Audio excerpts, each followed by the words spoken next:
Oi, eu voltei. E hoje eu voltei para fazer o diário de leitura do bonitão David Copperfield. Então, a princípio, eu tinha me proposto a fazer a leitura dos 5 primeiros capítulos. Mas aí eu não consegui. E como eu quero fazer um videozinho por semana do Lendo David Copperfield, aí eu resolvi vir logo aqui para falar um pouco sobre os 3 primeiros capítulos, que foi o que eu consegui ler nessa semana que passou, né? Eu tô já na página 80, que equivale aos 3 primeiros capítulos, e tô meio receosa com relação à leitura desse calhamacinho, né? Tô achando assim que vou passar o ano todo com ele. Mas não tem problema não se for isso. Primeira coisa de tudo, eu acho que esse livro tem um dos começos mais bonitos que eu já vi. O título do capítulo é esse aqui, não sei se dá pra ver. Nasço.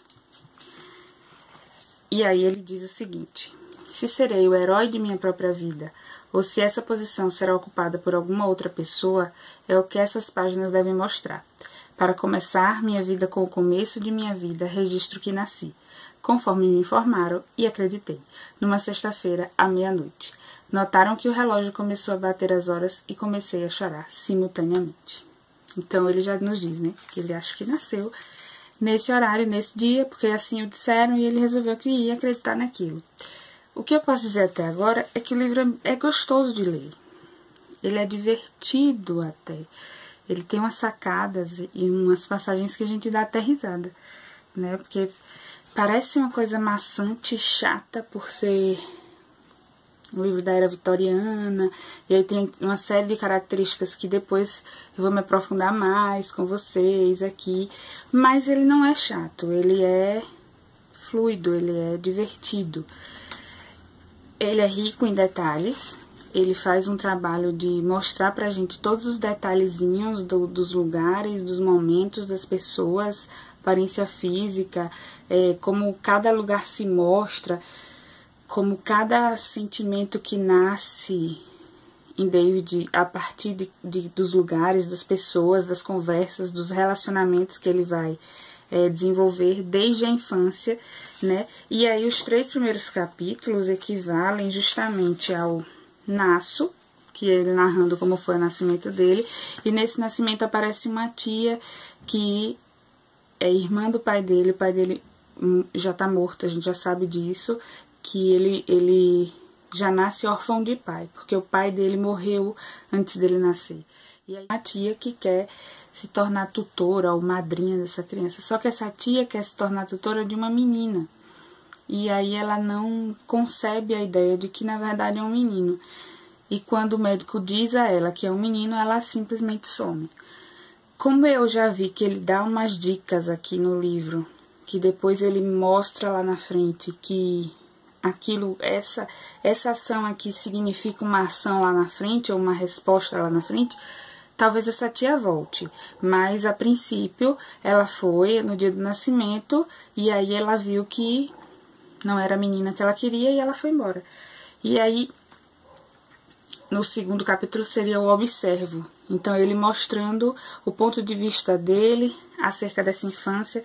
Eu até marquei aqui uma coisinha nesse observo. Ele diz assim, começa o capítulo desse jeito: os primeiros objetos que assumem presença distintas diante de mim, quando olho para trás, para o vazio de minha infância, são minha mãe com seu belo cabelo e formas jovens, e Pegote sem forma nenhuma, os olhos tão escuros que parecem escurecer até o que o cerca em seu rosto, faces e braços tão firmes e vermelhos que eu me perguntava por que os passarinhos não preferiam picar a ela em vez de maçãs. Então ele considerou que essa observação que ele fez, ele considera talvez que essa infância dele foi vazia. E aí por isso que ele diz, né? Para o vazio da minha infância. E aí ele vai citar várias observações com relação a essa infância. Quando eu digo que ele dá umas dicas e lá na frente ele nos mostra a importância dessas dicas, é justamente nesse capítulo, observo, que ele vai descrever a casa, os cômodos da casa, o jeito da casa. E tem uma hora que ele descreve o canil, quando ele passa assim numa parte da casa, a parte de fora, ele descreve um canil. Ele diz que ali tem um canil, mas que não tem cachorro, né? E esse não tem cachorro vai mudar drasticamente no capítulo seguinte, que se chama Mudança. E aí, como é essa mudança? A mãe dele encontra uma outra pessoa, digamos assim, e para que ela consiga se casar com essa outra pessoa, ela manda David com a empregada, digamos assim, para um interior, para um lugar distante de onde essa empregada é, e ele vai ficar uns dias lá com essa família, uma família bem humilde, vivendo de maneira humilde, e que ele tem umas certas experiências, como por exemplo a primeira apaixonite dele, e aí ele ainda é criança, eu acredito que deve ser uns 8, 9 anos no máximo, né? E aí, quando ele volta, a mãe dele tá casada. E o primeiro impacto que ele tem desse casamento é quando ele atravessa esse quintal e ele vê o canil e o canil não tá mais vazio. Dentro desse canil tem um cachorro e o cachorro o ataca. Então, talvez isso dite qual vai ser a mudança que ele vai ter na vida a partir daquele casamento, né? A partir daquele momento. Esse é um romance de formação. Então, qual é a característica do romance de formação? A gente vai acompanhar a formação desse personagem. A formação, as transformações, os ritos de passagem, como ele vai se transformar, né, aqui nessa obra. E que, de certa forma, o romance de formação pretende também modificar o leitor, né, aquela pessoa que está lendo aquele romance de formação. Então, vamos ver como esse romance me modifica. O que eu posso dizer é que, observando assim, eu estou achando bem interessante esse jeitinho de narrar do Dickens. Não é maçante, é interessante a leitura, como eu já falei, né? Pois é, e aí eu não vou colocar mais metas. Eu vou ler, e aí, semana que vem eu volto para falar do que eu consegui ler. Espero que eu consiga ler mais de 3 capítulos, porque senão eu vou levar o ano todo só para ler essa belezinha aqui. Era isso que eu queria falar. Beijo, tchau.